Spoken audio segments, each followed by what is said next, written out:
ब्रह्मदेव, आपकी इच्छा के अनुसार मुझे गृहस्थ पदभार भी वहन करना पड़ रहा है। अब तो आप प्रसन्न हैं? महेश्वर, आपने ऐसा करके संसार के लिए पति पत्नी का वो आदर्श प्रस्तुत किया है जो सृष्टि प्रसार और नर नारी संबंधी मर्यादा के लिए अति आवश्यक है। श्री हरि विष्णु, भूत, वर्तमान और भविष्य सभी निश्चित हैं। जो हो गया है, जो हो रहा है और जो होने वाला है, सभी में जगत का कल्याण ही निहित है। पिता ब्रह्मदेव की आज्ञा पालन हेतु दक्ष प्रजापति ने अपनी पुत्री सती का विवाह शिव के साथ संपन्न तो कर दिया, परंतु मन सती के भविष्य की चिंता में ग्रस्त रहा। कोमलांगी पुत्री सती और अप्रिय वेशधारी शिव की जोड़ी का विचार कर दक्ष अनेक बार चिंतित हो जाते थे। सती कैलाश जाकर सुखी रहेगी।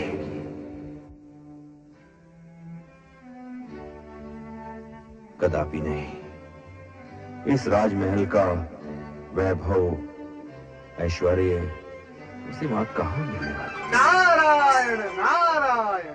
प्रणाम भ्राता दक्ष। प्रणाम देवर्षि। कैसे आगमन हुआ? बस आपकी कुशल मंगल पूछने चला आया।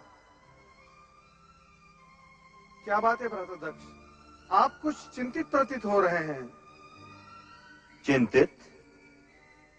देवर्षि, चिंता का तो कोई कारण ही नहीं है। भ्राता दक्ष, एक पिता जो अपनी इच्छा के विरुद्ध अपनी पुत्री का हाथ किसी को सौंप देता है, उसका चिंतित होना स्वाभाविक ही है। परंतु आप निश्चिंत रहे। आपकी पुत्री सती के विवाह उपरांत हिमालय पहुंचने के बाद वहां पर चारों ओर आनंद आनंद व्याप्त हो गया। क्या बात है, आपको मेरे कथन पर विश्वास नहीं है? नहीं नहीं देवर्षि, आपकी बात पर अविश्वास का तो प्रश्न ही नहीं उठता। तो फिर आपके मुख पर ये विषाद की रेखाएं क्यों हैं? देवर्षि, यदि मैं ये मान भी लूं कि आपका कथन सत्य है, तो मैं ये सोच रहा हूं कि ये आनंद कितनी देर तक टिक पाएगा। नारायण नारायण, मैं आपका अभिप्राय समझा नहीं। देवर्षि, विवाह के बाद कुछ दिनों तक सती अपने उस औघड़ भभूतधारी पति के साथ आनंद मनाएगी, परंतु जब कैलाश में गिरते हुए हिमकणों के थपेड़े सहेगी, तो उसे हमारे इस राजमहल में बिताए हुए सुख का स्मरण होगा, और तब वो पछताएगी। यही कहना चाहते हैं ना भ्राताश्री? ये आपका भ्रम है। ऐसा हो ही नहीं सकता, असंभव है ये। सती तो शिव की जन्म जन्म से जीवन संगीनी है। शिव के होते हुए सती को पश्चाताप हो ही नहीं सकता।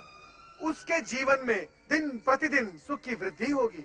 शिव सती का साथ ही आनंद की सृष्टि करता है। नारायण नारायण, क्या मुझसे कोई अपराध हुआ है भ्राताश्री, जो आप मुझे रुष्ट होकर देख रहे हैं? कहीं शिव ने लिखा पढ़ाकर मेरे पास भेजा है? नारायण नारायण, शिव के प्रति ऐसी अपमानजनक भाषा मैं सुन नहीं सकता भ्राताश्री। मैं स्वयं अपनी इच्छा से यहाँ आया हूँ आपको वो शुभ संदेश सुनाने। अब मैं जा रहा हूँ। नारायण ना। इतनी सी बात का इतना बुरा मान गए देवर्षि? हमने तो तुम्हें शिव के बारे में कुछ नहीं कहा, परंतु कहना चाहे तो हम भी बहुत कुछ कह सकते हैं। नारायण नारायण, आप बहुत कुछ कह सकते हैं, परंतु मैं कुछ सुनना नहीं चाहता। भगवान शिव आपका कल्याण करे। नारायण नारायण नारायण। प्रणाम देवर जी। प्रणाम भावजवीरनी, प्रणाम। मुझसे क्या अपराध हुआ देवर जी, जो आप मुझसे मिले बिना ही लौट रहे थे? नारायण नारायण, दक्ष प्रजापति के वार्तालाप में इतना उलझ गया कि मुझे आपका ध्यान ही नहीं रहा। मुझे क्षमा करना भावज। देवर जी, मुझे भी वो सब बताइए जो आपने अपने भ्राताश्री से कहा। अर्थात आपने हमारी कुछ कुछ बातें सुन ली हैं। कुछ कुछ सुन ली है, परंतु ये बताइए कौन सा शुभ संदेश लेकर आप उन्हें बताने आए थे?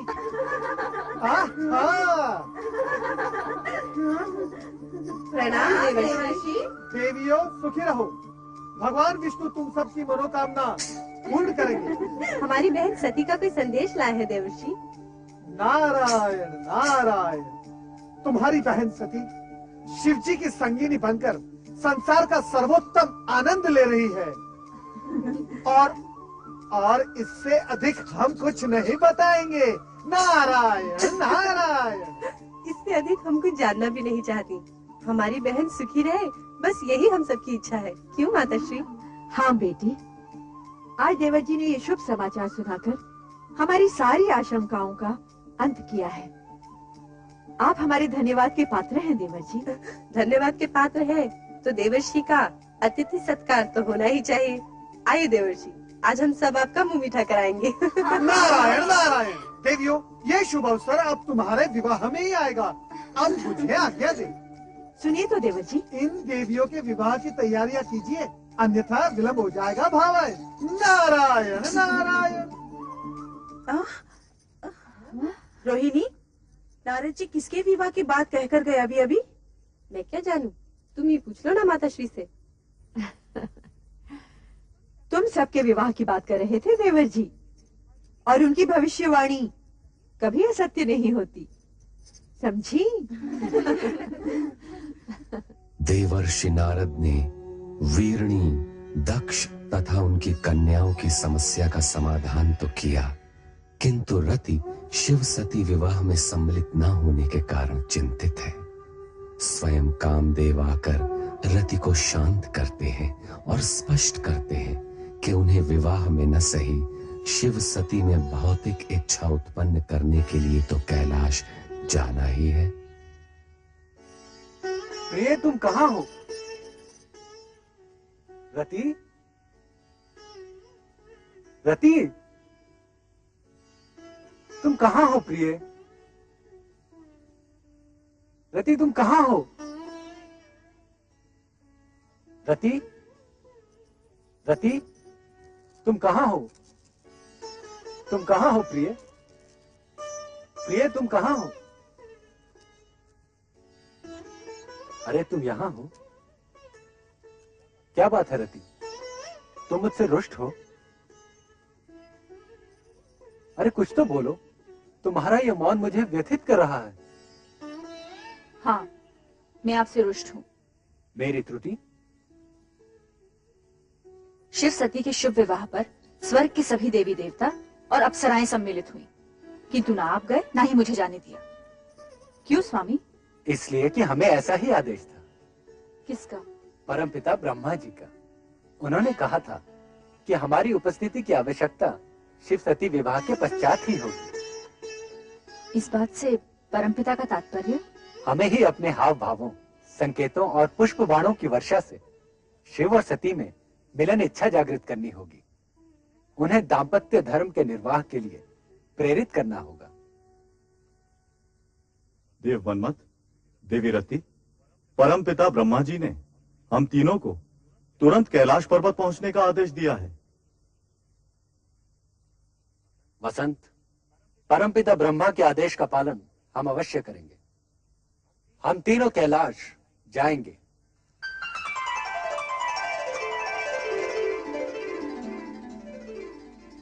प्रिय, राजमहल का सुख भोगने वाली सती को कैलाश आकर प्रसन्नता हुई या नहीं?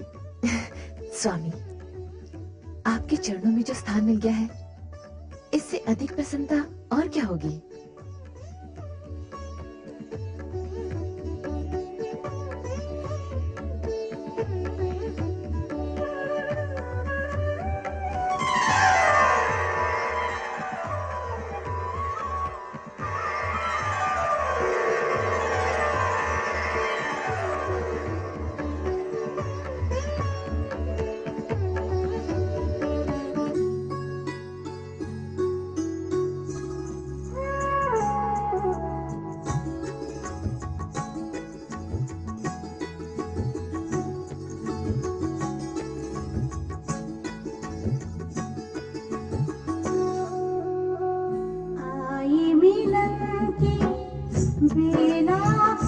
प्रियतम आई मिलन की बेला प्रियतम मन का टूटा जाए संयम प्रेम की लय में छेड़े सरगम मन का टूटा जाए संयम हो आई मिलन की बेला प्रियतम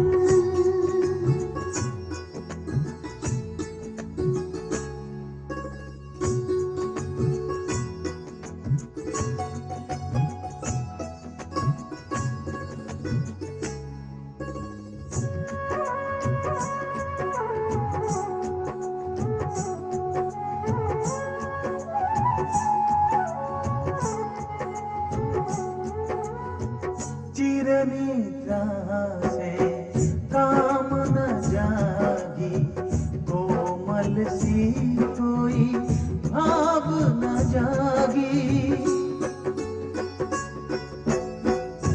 आशाओं के फूल खिले हैं सपने नैनों से मिले हैं जैसे कल से युग का संगम आए मिलन की बेला प्रियतम प्रेम की लय में छेड़े सरगम मन का टूटा जाए संयम आई मिलन की बेला प्रियतम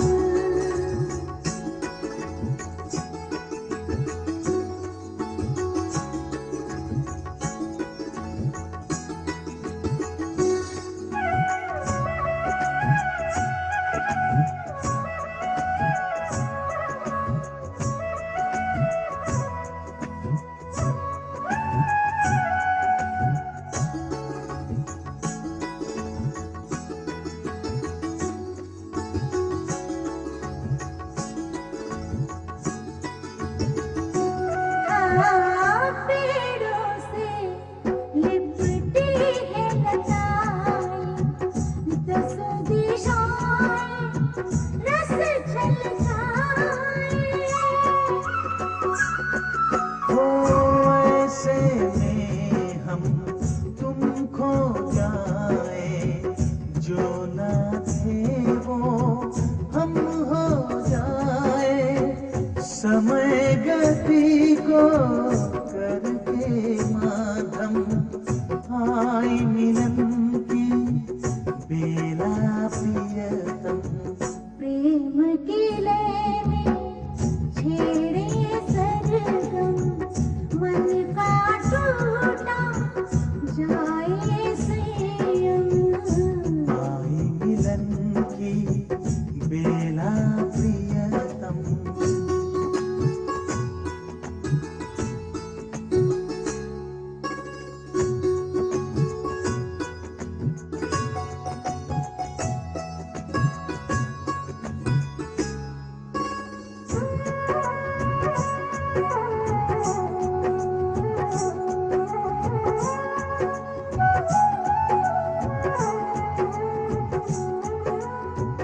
विरहा का पल बीत गया है सुर है पुरातन गीत नया है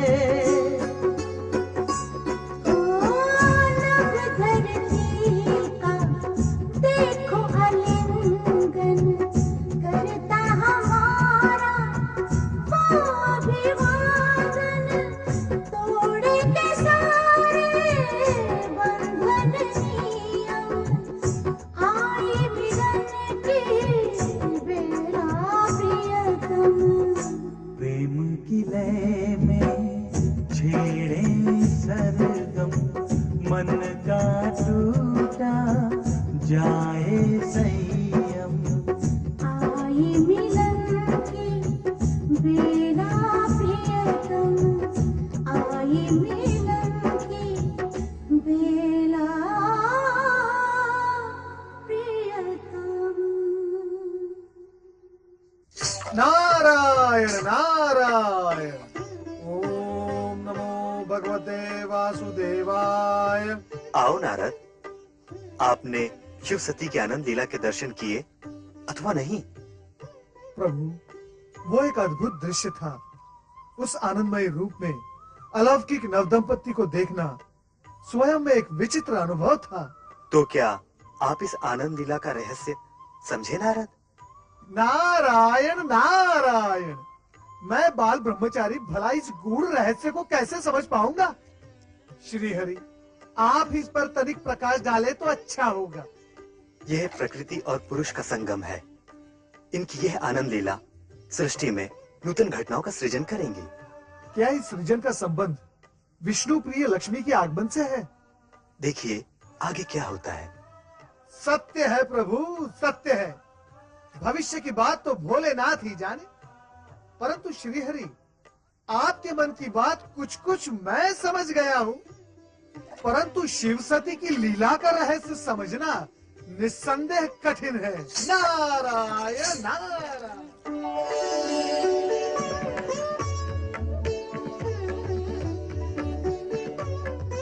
क्या देख रही हो देवी? देख रही हूँ आपकी आंखों में छलकते प्रेम को। ये तो तुम्हारी आंखों में छलकते प्रेम का प्रतिदान है। जो जितना देता है उतना ही पाता है। मैंने आपसे बहुत कुछ पाया है स्वामी। कितना, ये मैं बता नहीं सकती। चलो देवी, पृथ्वी विहार करने चलें। पृथ्वी विहार? स्वामी, ऐसा प्रतीत होता है कि आपने मेरे मन की बात पढ़ ली है और उसकी पूर्ति के रूप में प्रस्ताव रख दिया, पृथ्वी विहार। सच तो यह है देवी, सगुण रूप में तन भले ही दो हों, किंतु आत्मा तो एक ही है, मन भी एक ही है और विचार भी एक ही हैं। अब चलो पृथ्वी विहार के लिए चलें।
स्वामी, ये महर्षि कौन है? ये दुर्वासा ऋषि हैं, अत्रि अनुसैया के पुत्र। इनका भीषण क्रोध जगत प्रसिद्ध है। इनके क्रोध का परिणाम? जिसके प्रति इनका क्रोध जागृत हो जाए वो घोर संकट में पड़ जाता है। किंतु ऋषि तो वही होता है जिसने काम, क्रोध, मोह को जीत लिया हो। और ऋषि दुर्वासा का क्रोध तो... तुम चुपचाप देखती जाओ, इनके कृत्य से तुम्हें इनका सही परिचय मिल जाएगा। वो देखो देवी, उस ओर से जो स्त्री आ रही है वो विद्याधरी चित्रांगदा है। अब तनिक देखो क्या होता है।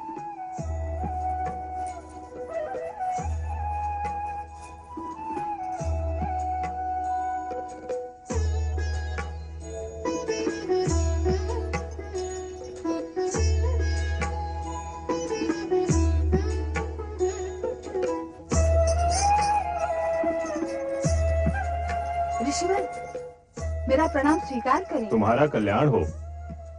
इस अकिंचन की ओर से ये श्रद्धा सुमन आपको अर्पित हैं, इन्हें स्वीकार करें।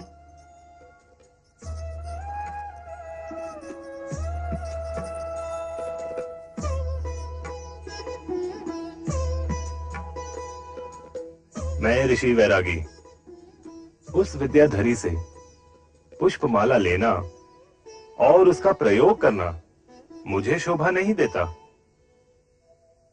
अब मैं इस पुष्पमाला का क्या करूं?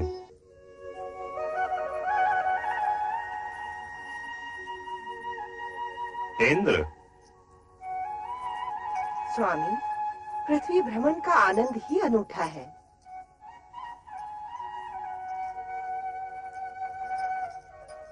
ये कथन, अरे महर्षि दुर्वासा, प्रणाम ऋषिवर। मंगल हो देवराजेंद्र।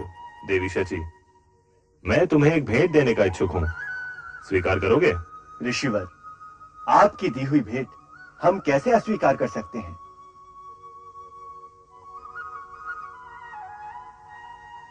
आज्ञा दें।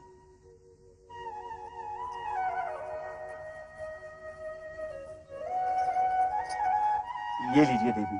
स्वामी, हम देव देवियां जो नंदन वन के पुष्प धारण करने के आदी हैं, ऐसी साधारण मालाएं हम पर कदापि शोभा नहीं देंगी। आपको ऋषि दुर्वासा की दी ये भेंट स्वीकार करनी ही नहीं थी। आप ठीक कहती हैं देवी।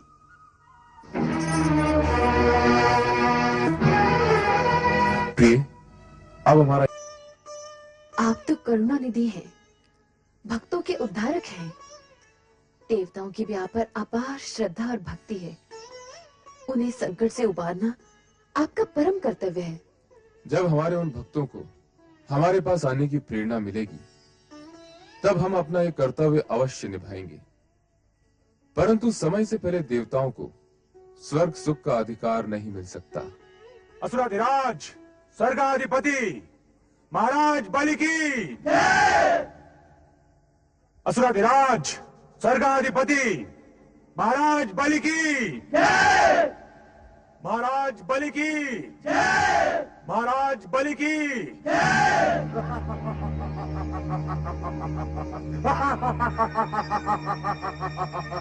आज हम अति प्रसन्न हुए।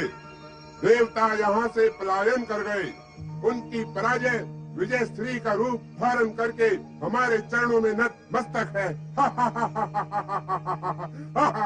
अब यह सिंहासन हमारा है। अब स्वर्गलोक पर असुरों का राज है। सेनापति राहु, स्वर्गाधिपति दानवराज महाराज बलि को राहु का वंदन स्वीकार हो। सेनापति राहु, तीनों लोकों में यह घोषणा करवा दो कि अब स्वर्ग लोक पर देवताओं का नहीं, हम दानवों का अधिकार है। इंद्र और समस्त देवता वीरू कही के भाग गए। बहुत वीर समझते थे, परंतु बलि के बाहुबल के समक्ष निर्बल होकर रह गए। हमने असंभव को संभव कर दिखाया है। देवराज इंद्र को स्वर्ग के सिंहासन से उखाड़ कर फेंक दिया है। उनके राज्य, वैभव और शासन पर हमारा अधिकार सदैव बना रहेगा। अब देवता यहाँ कदापि प्रवेश नहीं कर पाएंगे, कदापि प्रवेश नहीं कर पाएंगे। अब स्वर्गलोक पर हमारा अधिकार है।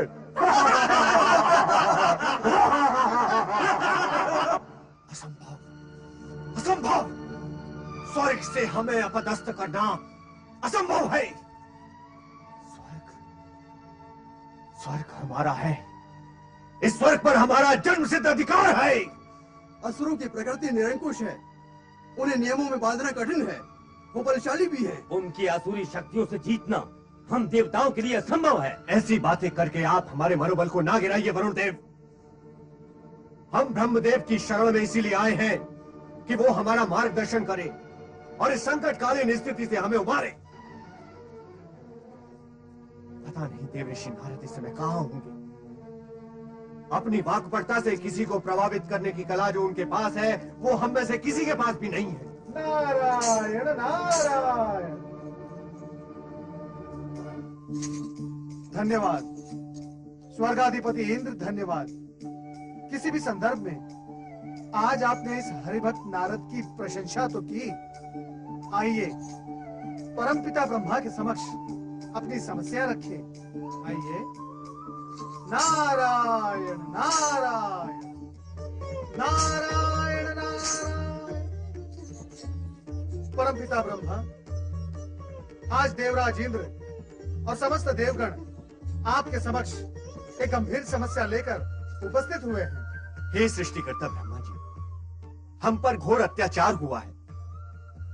आपको ये जानकर अत्यंत दुख होगा कि हम पर अत्याचार करने वाला आप ही से उत्पन्न ऋषि अत्रि का पुत्र है।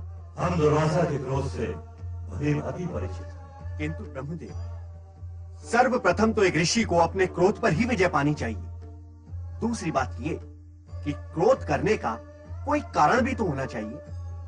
किंतु दुर्वासा ने तो हम पर अकारण ही क्रोध किया है और हमें श्राप देकर असुरों के लिए स्वर्ग का मार्ग प्रशस्त किया है। देवराज, क्या दुर्वासा के उग्र स्वभाव से आप परिचित नहीं? क्षण मात्र में क्रोध की ज्वाला उनके मन में प्रकट हो जाती है। इस बात का आपको ध्यान रखना चाहिए था। दुर्वासा का शाप तो एक निमित्त मात्र है सरस्वती। देवराज, स्वर्ग से आप लोगों के निष्कासन का कारण आपके अपने कर्म है। हमारे कर्म पालन में कौन सी त्रुटि रह गई ब्रह्मा जी? हमारे कर्तव्यों में कहाँ खोट आ गया? देवराज, सबसे बड़ा खोट तो यही है कि आप लोगों ने अपने अधिकारों के उपयोग पर तो पूरा ध्यान दिया, किंतु अपने कर्तव्यों की उपेक्षा ही करते रहे। देवी सरस्वती, आपका क्या विचार है? आप सत्य कह रहे हैं ब्रह्मदेव। भोग, विलास, आनंद क्रीड़ाओं में रमे देवगण ये भी भूल गए कि इंद्रासन को अपनी जगह पर टिकाए रखने के लिए देवताओं को धर्म, कर्म, पुण्य और जन कल्याण का भी पूरा पूरा ध्यान रखना पड़ता है। ये माना कि हमसे कुछ त्रुटियां हुई हैं, किंतु इसका अर्थ ये तो नहीं कि देवताओं से उनका स्वर्गलोक छीन लिया जाए, असुरों को असुरलोक बनाने की छूट दे दी जाए। शांत देवराज, शांत। जो घटित हो गया उसे बदला नहीं जा सकता। अब इस विषय में और अधिक विचार विमर्श करने के लिए आप लोगों को भगवान विष्णु के पास जाना होगा।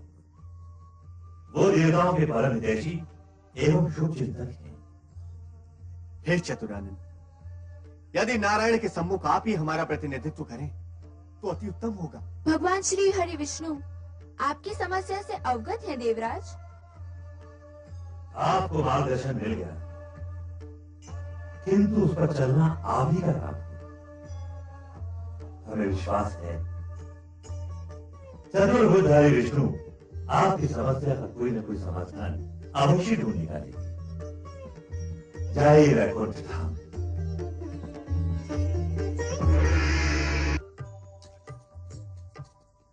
ओम नमो भगवते वासुदेवाय। नारायण नारायण। हे प्रभु, जगत के पालनहार, इन दुखी देवताओं का उद्धार कीजिए। हे तारनहार, आज तो अनर्थ ही हो गया। दुर्वासा ऋषि के श्राप के प्रभाव से देवताओं का स्वर्ग से निष्कासन और असुरों का शासन हो गया है, यही कहना है ना आपको? किंतु आपको, हम आपकी व्यथा से परिचित हैं। दुर्वासा का शाप एक ऐसी घटना चक्र का प्रवर्तन कर चुका है जिसे रोकना किसी के भी वश में नहीं। किंतु ब्रह्मा जी ने तो मार्गदर्शन दिया था कि पालनहार परमात्मा श्री हरि विष्णु ही देवताओं की सहायता कर सकते हैं। हे श्री हरि, आपने समय समय पर हर मनवंतर में देवताओं को संकट से बचाकर उनका उद्धार किया है। हम तो बड़ी आशा लेकर आपके पास आए हैं प्रभु। देवगुरु बृहस्पति जी, यह सत्य है कि हम देवताओं के शुभ चिंतक हैं, किंतु प्रभु, आप त्रिदेवों में सृष्टि के पालनहार हैं। आप ये भली भांति जानते हैं कि सृष्टि के आरंभ से ही स्वर्ग पर देवताओं का अधिकार रहा है। असुरों ने तो अन्याय पूर्वक स्वर्ग में अनाधिकार प्रवेश किया है। उन्हें वहां से हटाकर देवताओं को न्याय दिलाना आप ही के वश में है श्री हरि, आप ही के वश में है। नहीं नहीं, यदि इस समस्या का कोई समाधान है तो वो देवाधिदेव शिव शंकर के ही पास हो सकता है। आप अपनी समस्या उन्हीं के समक्ष रखिए। धन्य है प्रभुओं की लीला।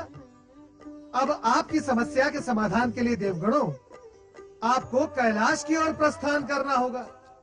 पधारिए। नारायण नारायण।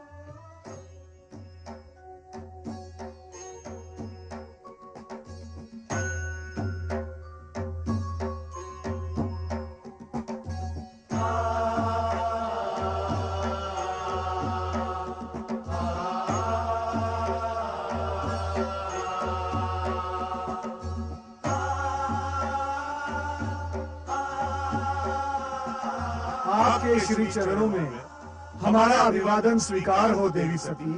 पधारिए। कैलाश धाम में आप सभी का स्वागत है।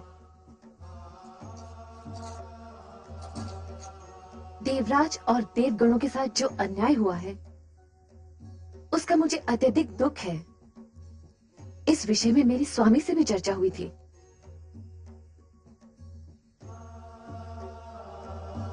देवाधिदेव महादेव ने क्या कहा देवी सती?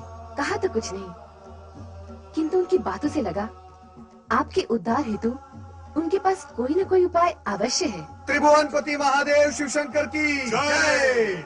हर हर हर महादेव, हर हर हर महादेव, हर हर हर महादेव।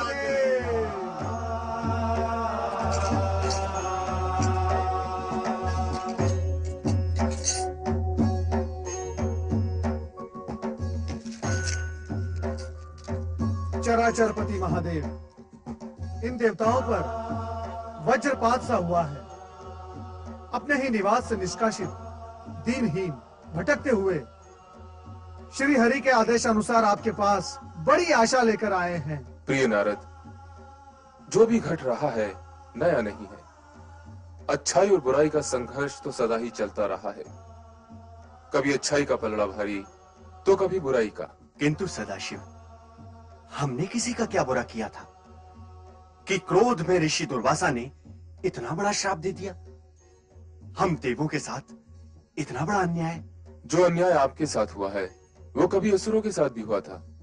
अतः अब जो न्याय होगा वो सुरों असुरों के समान अधिकारों को ध्यान में रखकर ही होगा।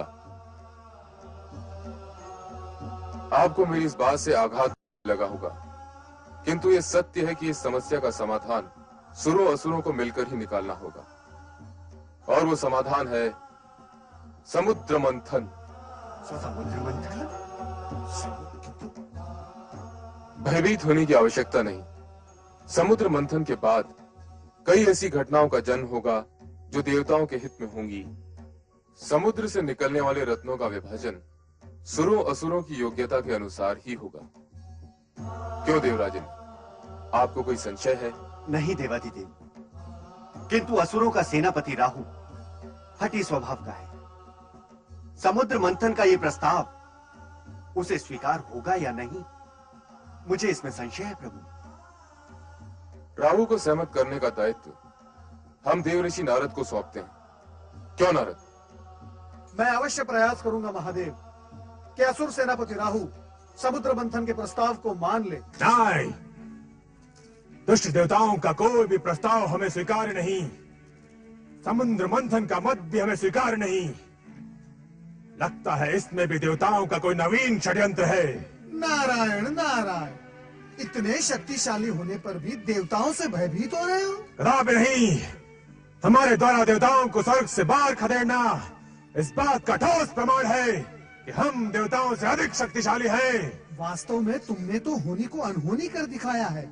दुर्वासा के श्राप से प्रेरित होकर एक बड़ी चुनौती स्वीकार की है और उसमें विजय भी हुए हो। नारायण नारायण। निश्चित ही विजय हुए। मैं एक बात सोच रहा हूँ, तुम दानव यदि शक्तिशाली हो तो देवगण बुद्धिमान ज्ञानवान, तुम दानव एक स्वर्ग लेकर यहाँ मौत मनाते बैठे रहोगे और वहाँ देवगण समुद्र मंथन से 100 स्वर्ग उत्पन्न कर डालेंगे। सत्य तो ये है कि आरंभ में देवताओं को भी कोई रुचि नहीं थी, परंतु भगवान शिवशंकर ने जब समुद्र मंथन से उत्पन्न होने वाले दुर्लभ पदार्थों की बात कही तो देवता सहर्ष मान गए। परंतु ये बात आपने हमें पहले क्यों नहीं बताई देवर्षि नारद? बताता तभी जब तुम सुनने को तैयार होते। तुम तो अपने पद के मद में डूबे हुए हो। नारायण नारायण। शिवशंकर पर तो हमें पूर्ण विश्वास है, परंतु यदि उनकी बात मानकर हम समुद्र मंथन का प्रस्ताव स्वीकार भी कर लें तो भी इस बात का क्या भरोसा कि समुद्र मंथन से उत्पन्न पदार्थों का वितरण सुरों और असुरों में निष्पक्षता से होगा। ऐसा प्रतीत हो रहा है सेनापति राहु कि तुम हमारा तात्पर्य नहीं समझ पाए। नारायण नारायण। सुनिए तो सही देवर्षि नारद। एक और तुम कहते हो कि तुम्हें भगवान शंकर पर पूर्ण विश्वास है और दूसरी ओर शंकर का आंचल भी नहीं छोड़ सकते। ऐसे तो कोई निर्णय नहीं लिया जा सकता। नारायण। देवर्षि, यदि एक बात देवताओं को मान्य हो तो हमें समुद्र मंथन का प्रस्ताव स्वीकार्य है। क्या? यही कि समुद्र मंथन से पहले हम स्वर्गलोक नहीं छोड़ेंगे। इसका निर्णय तो भगवान शिवशंकर ही करेंगे, और तुम ये भली भांति जानते हो और मानते भी हो कि वे निष्पक्ष हैं। अब क्या कहें इसे, दानवों का दुर्भाग्य या देवों का भाग्य कि समुद्र मंथन से उत्पन्न होने वाले दुर्लभ पदार्थ मात्र देवों को ही प्राप्त होने की परिस्थितियां निर्मित हो रही हैं। धन्य हो प्रभु, धन्य हो। दानव अपने दुर्भाग्य का द्वार स्वयं खटखटाने जा रहे हैं। नारायण। देवर्षि नारद, मैं इस विषय पर एक बार शिवशंकर से बात करना चाहता हूँ। शुभस्य शीघ्रम।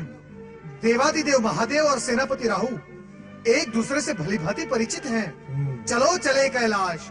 ओम नमः शिवाय। कैलाश। है जाइए असुर सेनापति राहु। मुझे शिवशंकर से भेंट करनी है।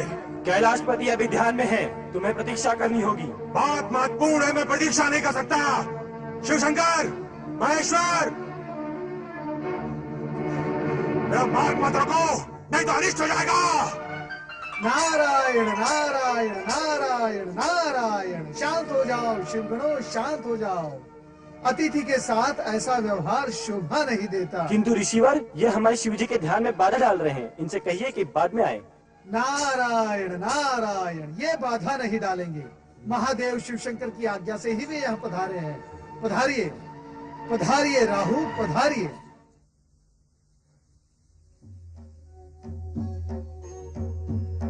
नारायण नारायण। हे शिवशंकर, कैलाशपति। क्षमा करें प्रभु, आपके ध्यान में व्यवधान हुआ। असुर सेनापति राहु आपसे भेंट हेतु यहाँ पधारे हैं। आपके गणों ने उन्हें रोकने का प्रयास किया, किंतु। आओ राहु आओ। राम शिवशंकर। हम जानते हैं तुम यहाँ अपने संदेह निवारण के लिए आए हो, और तुम्हारा संदेह यह है कि समुद्र मंथन के पश्चात तुम असुरों से कहीं स्वर्ग न छिन जाए। कहो यह सत्य है? सत्य है शिवशंकर। तो सुनो, तुम्हारी शंका निर्मूल है। इसकी संभावना मात्र उसी स्थिति में पैदा हो सकती है यदि तुम्हारे किसी अन्यायपूर्ण और अनैतिक कार्यों के कारण देवताओं का पल्ला भारी हो जाए। और तुम्हारी दूसरी शंका यह है कि समुद्र से निकलने वाले रत्नादि का विभाजन कैसे होगा। रत्नों का बंटवारा योग्यता के अनुरूप ही होगा। अयोग्य रत्न पाकर कोई भी पक्ष स्वयं ही नष्ट हो जाएगा। कोई और शंका? नहीं, परंतु इतना महान अनुष्ठान संपन्न कैसे होगा? समुद्र मंथन कोई बाल क्रीड़ा तो नहीं। चिंताएं करना न सुरों का काम है न असुरों का। समुद्र मंथन के कार्य संबंधित निर्णय हमने ले लिया है और संबंधित व्यक्तियों को आदेश भी दे दिए हैं। क्षीर सागर वासी विष्णु मंथन क्रिया के लिए मेरु पर्वत का आधार बनेंगे और वासुकी नाग रज्जो का कार्य करेगा। तुम जाकर दानवों को प्रेरित करो और शीघ्र ही समुद्र मंथन का कार्य प्रारंभ कराओ। जाओ। नारायण नारायण। शिवाज्ञा को शिरोधार्य कर दानवराज बलि से मंत्रणा करने के पश्चात शंकाशील सेनापति राहु शंका से उभरे और समुद्र मंथन के लिए तत्पर हुए। इसी प्रकार देवगण भी समुद्र तट पर आ पहुंचे, जहां मेरु पर्वत मथनी और वासुकी नाग रज्जु के रूप में उपस्थित थे।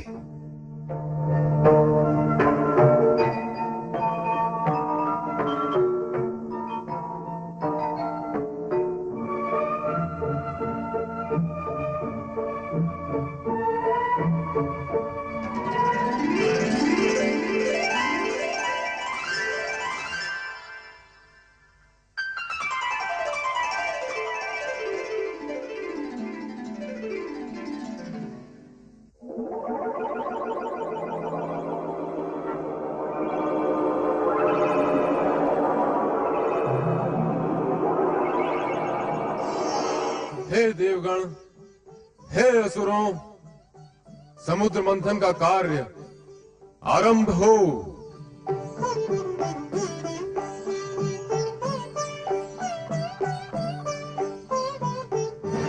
असुरों, तुम वासुकी को पूंछ की ओर से पकड़ो, हम देवता मुंह की ओर से पकड़ते हैं। नहीं, पूंछ का अर्थ है पीछे होना, और हम तुमसे शक्ति और बल में तनिक भी कम नहीं, इसलिए हम पूंछ को पकड़े। वो इसलिए कि तुम पातालवासी हो, सृष्टि के अंतिम छोर में रहकर ही तुम सहज रह सकते हो। हाँ?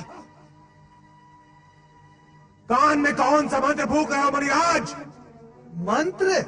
नारायण नारायण, मैं तो देवताओं से ये कह रहा था, तुम चाहे अपनी जितनी भी प्रशंसा कर लो, परंतु असुरों के समक्ष शक्ति में तुम शून्य हो, शून्य। आग और विष उगलते हुए वासुकी का मुंह पकड़ना देवताओं के बस की बात नहीं। नारायण नारायण। बहुत प्रसन्न हुए कि आज देवताओं को उनकी हीनता का ज्ञान तो हुआ। तुमने हमें हीन कहा? कहा। तो सबसे पहले यही बात सिद्ध कर ली जाए कि कौन शक्तिशाली है और कौन नहीं। हाँ, देवराज ये क्या कह रहे हैं आप?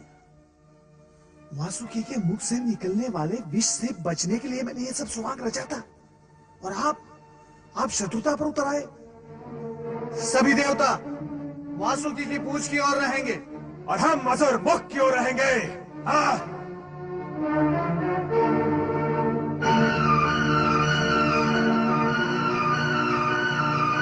भगवान शिव शंकर की कृपा से समुद्र मंथन की आज्ञा पूर्व ही मिल गई है।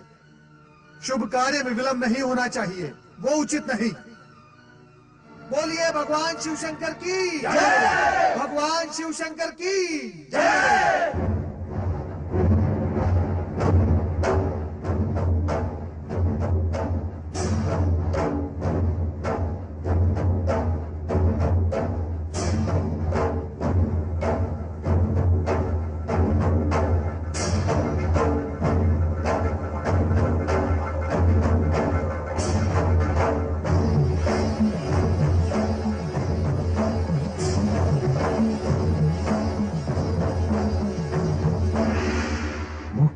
का निर्णय हमने उचित नहीं लिया, किंतु पीछे हटना भी तो संभव नहीं। शिव के मुख से सुन के वचन ये तुम सबका होगा मंथन।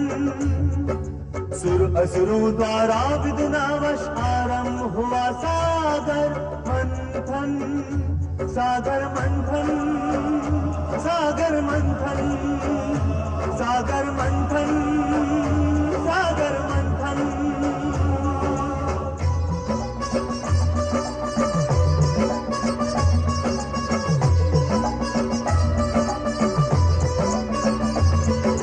सबसे पहले कालकूट विष धूम्र रूप में निकला, जिसके फैलते ही सुर असुरों संग मानव मन विचला। क्षण भर में ही तीन लोक में मच गया हाहाकार। शिव शंकर तब हुए परस्तुत सुन के करुण पुकार। देवी सती, ये विष इस सृष्टि का नाश कर देगा। उसे इस सर्वनाश से बचाने के लिए हमें इस विष का पान करना पड़ेगा। फिर शिव के संकेत से नभ में कुंभ हुआ एक उत्पन्न। उसमें समाया तरल रूप में विष हो के परिवर्तन। विष पी के उस कंठ में रोका धीरे से मुस्काए। विष पी के उस कंठ में रोका धीरे से मुस्काए।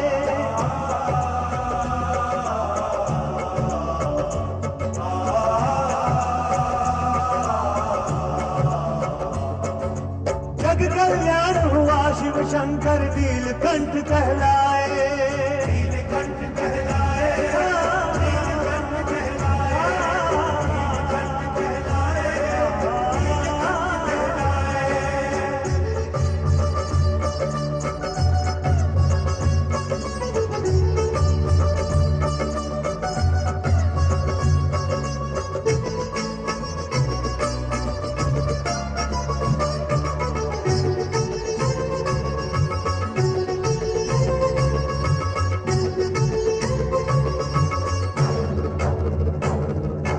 प्रकट हुई तब कमल आसना विष्णु निकट वो आई।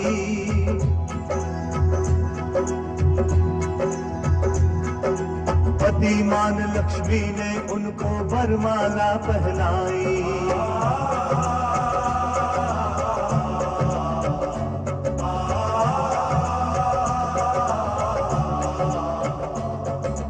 विष्णु प्रिया श्री लक्ष्मी ने तब धन वैभव बरसाया। उनके दर्शन कर मन ही मन जनमानस हर्षाया। जनमानस हर्षाया।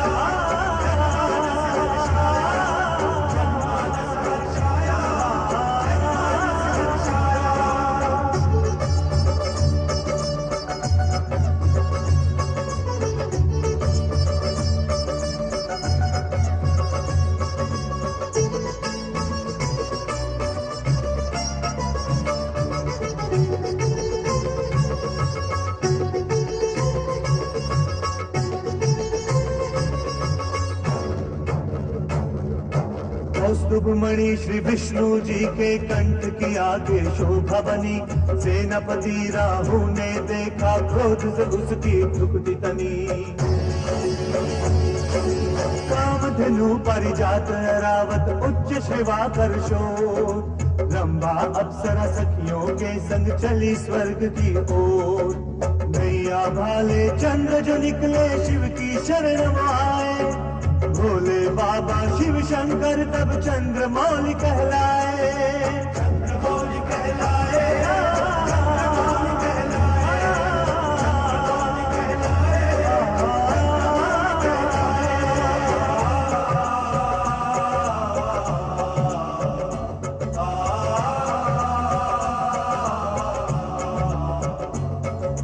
शारंग धनुष जो निकला तो विष्णु जी के कंधे विराजा। शंख बिकरता शंखनाद विष्णु जी के कर में साजा। निकली सुरा गोपी असुरों ने झूम के सब इतराए। अमृत कुंभले धनवंतरी निकले उनकी तरफ सब धाए।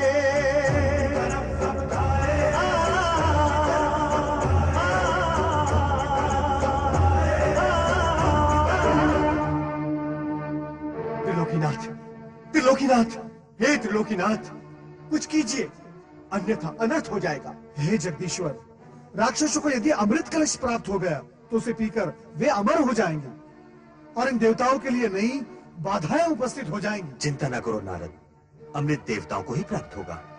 देवगणों से कहो कि वे पंक्ति में बैठ जाएं।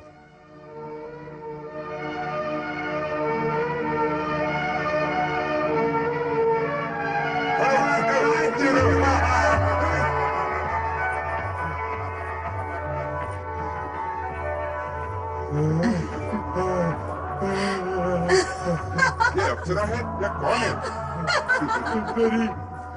ये स्वर्ग से आई है या समुद्र से?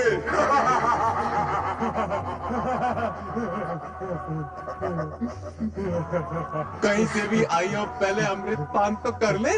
अरे अमृत पान तो बाद में करेंगे, पहले इसके रूप का बदला पान तो कर ले।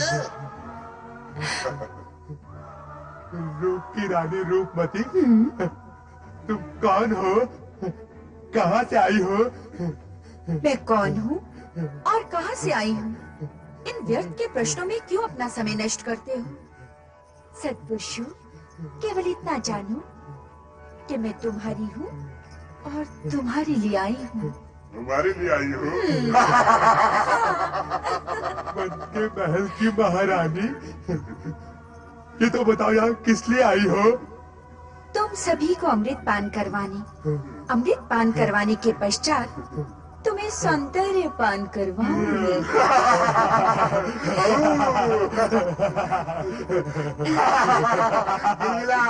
गुलगुला, तुम अमृत पान कराओगे तो कराओ। अमृत जैसे पवित्र पेय का पान करने से पूर्व स्वयं पवित्र होना आवश्यक है। तो फिर हम क्या करें? पहले तुम सब जाकर समुद्र में स्नान करके आओ, फिर अमृत का पान करना। अमृत का पान कराओगे तो करो। अमृत का पान करेंगे।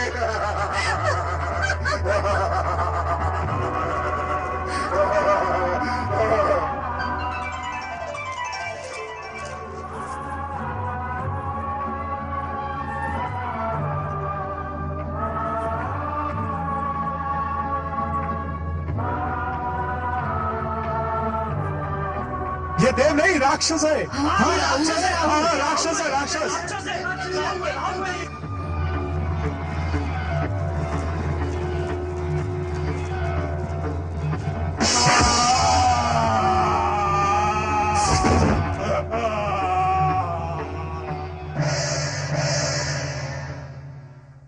सुदर्शन चक्र द्वारा शिरोच्छेद होने के पश्चात राहु के मन में यह शूल चुभता रहा कि सूर्य के कारण ही वो अमृतपान में असफल रहा है।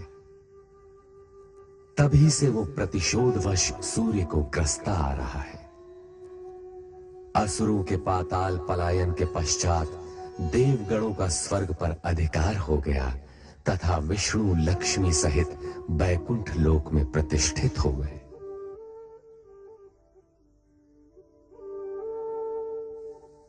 हे जगदीश्वर श्री हरि, आपको पति के रूप में पाकर मैं धन्य हो गई। अब मेरे लिए क्या आज्ञा है स्वामी? हे महालक्ष्मी, तुम्हें समीप पाकर हम पूर्ण हुए। लक्ष्मी और नारायण को एक साथ देखने के लिए हमारे सारे भक्त लालायित हैं। मैं भी तो समुद्र के जल से आपके चरणों में आने की प्रतीक्षा कर रही थी स्वामी। इतने लंबे समय तक मुझे अपने से दूर क्यों रखा भला? हे महालक्ष्मी, हर कार्य पूर्व निर्धारित समय पर ही होता है। भगवान शिव की इच्छा अनुसार समुद्र मंथन जब होना था तब ही हुआ और हमें तुम प्राप्त हुई। नारायण नारायण। वैकुंठ में लक्ष्मी नारायण के प्रथम दर्शन करके आंखें धन्य हो गई। प्रणाम जगदीश्वर। प्रणाम माते। ये सृजनकर्ता ब्रह्मा जी के मानस पुत्र नारद है महादेवी, जो सारी सृष्टि में भ्रमण करते हुए भगवत भक्ति का प्रचार करते हैं। और अब मैं लक्ष्मी नारायण की भक्ति का प्रचार करूंगा। माता लक्ष्मी, आप तो धन वैभव की देवी हैं। आपके भक्तगण आपकी आराधना के बिना धन धान्य और वैभव कैसे प्राप्त कर सकते हैं? नारद जी, हमारी इतनी प्रशंसा न कीजिए, कहीं हमें अभिमान हो गया तो? नारायण नारायण। जो स्वयं भगवान श्री हरि के चरणों में विराजमान हो, उसे तो अभिमान छू भी नहीं सकता माते। महादेवी, कितने चतुर हैं हमारे परम भक्त देव ऋषि। आपको अभिमान न हो, इसका प्रबंध इन्होंने अभी से ही कर दिया। ऐसा कहकर आप मुझे लज्जित न कीजिए प्रभु। मैं तो माता लक्ष्मी के चरणों की रज के समान हूँ। धन्य हो नारद। अब यह बताओ, तुम्हारे आने का प्रयोजन क्या है? प्रभु, आप मुझे प्रयोजन पूछकर लज्जित न कीजिए। माता लक्ष्मी समुद्र मंथन के बाद प्रथम वैकुंठ पधारी है। आप दोनों के एक साथ दर्शन करने हेतु चला आया। नारद, आपको तो ज्ञात है कि हमसे किसी की भी मन की बात छुपी नहीं रहती। आप महालक्ष्मी के दर्शन के साथ साथ एक और भी प्रयोजन लेकर आए हैं। जब आपको सब कुछ ज्ञात है तो आप स्वयं ही बता दीजिए ना। कभी कभी मैं अपने मन की बात भी नहीं समझ पाता। नारायण नारायण। ओम नमः शिवाय। भगवान शिव ने समुद्र मंथन से निकले विष का पान करके सृष्टि को नष्ट होने से बचा लिया। इसके लिए हमें उनका धन्यवाद व्यक्त करना है। क्यों देव ऋषि? हाँ, आप सत्य कह रहे प्रभु। मैं अभी ब्रह्मलोक से चला आ रहा हूँ। परमपिता ब्रह्मदेव ने भी मुझसे यही कहा। उन्होंने ये भी कहा कि देवराज इंद्र सहित सभी देवता भगवान शिव शंकर के प्रति अपना आभार व्यक्त करने के लिए कैलाश की ओर प्रस्थान कर रहे हैं। तब तो हमें भी वहाँ प्रस्थान करना होगा। कैलाश में भगवान शिव तथा माता सती के दर्शन भी हो जाएंगे। यह तो अति उत्तम विचार है देवी। अब आप मेरे यहाँ आने का प्रयोजन समझ गए प्रभु। नारायण नारायण। सच पूछिए तो मैं आप दोनों को यहाँ से कैलाश ले जाने आया हूँ, परमपिता ब्रह्मदेव की आज्ञा से। आप तो सचमुच चतुर हैं नारद जी। प्रभु आपसे भली भांति परिचित हैं। तो चलो कैलाश चलते हैं। ओम नमः शिवाय, ओम नमः शिवाय, ओम नमः शिवाय, ओम नमः शिवाय, ओम नमः शिवाय, ओम नमः शिवाय, ओम नमः शिवाय, ओम नमः शिवाय, ओम नमः शिवाय, ओम नमः शिवाय, ओम नमः शिवाय, ओम नमः शिवाय, ओम नमः शिवाय, ओम नमः शिवाय, ओम नमः शिवाय, ओम नमः शिवाय, ओम नमः शिवाय, ओम नमः शिवाय, ओम नमः शिवाय। त्रिलोकीनाथ भगवान शिव शंकर की जय। चराचरपति देवादिदेव महादेव की जय। शक्ति रूपिणी देवी सती की जय। भूत भावन भगवान शिव शंकर की जय। हे सदाशिव, जन कल्याण के निमित्त आपने हलाल अपने कंठ में धारण करके सृष्टि के सभी प्राणियों की रक्षा की है। हम सभी की ओर से आपको कोटि कोटि नमन। ब्रह्मदेव, हमें श्री हरि विष्णु का आभार मानना होगा। इन्होंने पहले कश्यप फिर मोहिनी रूप धारण किया, राहु का वध किया और अमृत की रक्षा की। समुद्र मंथन के सफल आयोजन ने न्याय और नीति की सार्थकता सिद्ध कर दी है भोलेनाथ। देवताओं को स्वर्ग मिला और असुरों को उनके कर्मों का फल। श्री हरि, सबसे अधिक लाभ तो आपको हुआ है। भगवती लक्ष्मी जो आपको प्राप्त हो गई। देवी सती, सत्य तो ये है कि मुझे श्रीहरि प्राप्त हुए। इनसे अधिक लाभ तो मुझे हुआ है। नारायण नारायण। लाभ हानि की इस चर्चा में इस सत्य को हम सब भूलते जा रहे हैं कि समुद्र मंथन का मूलभूत विचार परम पिता ब्रह्मा जी का था। माता सरस्वती की सुमधुर वीणा के झंकार से यदि परमपिता ब्रह्मा जी की सृजनशीलता जागृत न होती तो समुद्र मंथन ही न होता। बस नारद, बस अपनी मति की गति को मंद करो और विचार करो कि ब्रह्मदेव की प्रेरणा और श्री हरि विष्णु के सहयोग के उपरांत भी हलाहल विष के लिए समुचित निराकरण न निकलता तो समुद्र मंथन का प्रयोजन, उद्देश्य और समुद्र से प्राप्त अन्य रत्नों की क्या गति हुई होती। माता सरस्वती, शिव के योगदान की श्रेष्ठता तो निर्विवाद है। अंत में संकट एवं विकट की स्थिति को भोलेनाथ ने ही संवारा है।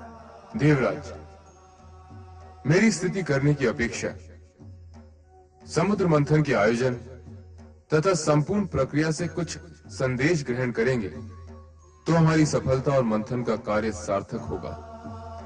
अर्थात सद्गुण सुफल देते हैं और तमोगुण कुफल। असुरों ने शक्ति, सुविधा और साधन संपन्न होते हुए भी पराजय का मुंह देखा तथा देवगण विजयी हुए। भविष्य में सचेत व सावधान रहने की आवश्यकता है देवराज।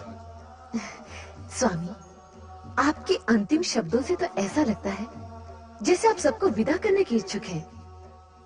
किंतु मैंने ना तो भगवती लक्ष्मी को दृष्टि भरकर देखा है और ना ही देवी सरस्वती से कुछ चर्चा की है। नारायण नारायण। चर्चा? जब दो देवियां चर्चा करती हैं तो धरती में कंपन होने लगता है। यहाँ तो तीन तीन देवियां चर्चा करेंगी। नारायण नारायण। नारद, माता, अपनी वाणी पर विराम लगाओ। माता, यदि मैं अपनी वाणी पर विराम लगा दूंगा तो श्री हरि का जाप कैसे करूंगा? नारायण नारायण। देवर्षि, अब केवल नारायण के जाप से कार्य पूर्ण नहीं होगा, अब तो नारायणी का जाप भी करना होगा। नारायणी तो नारायण में समाई हुई है माता।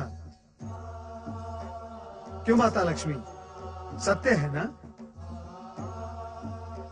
समुद्र मंथन की सफलता के लिए भगवान शंकर का आभार व्यक्त करने के लिए सभी देवगण कैलाश पर उपस्थित हुए।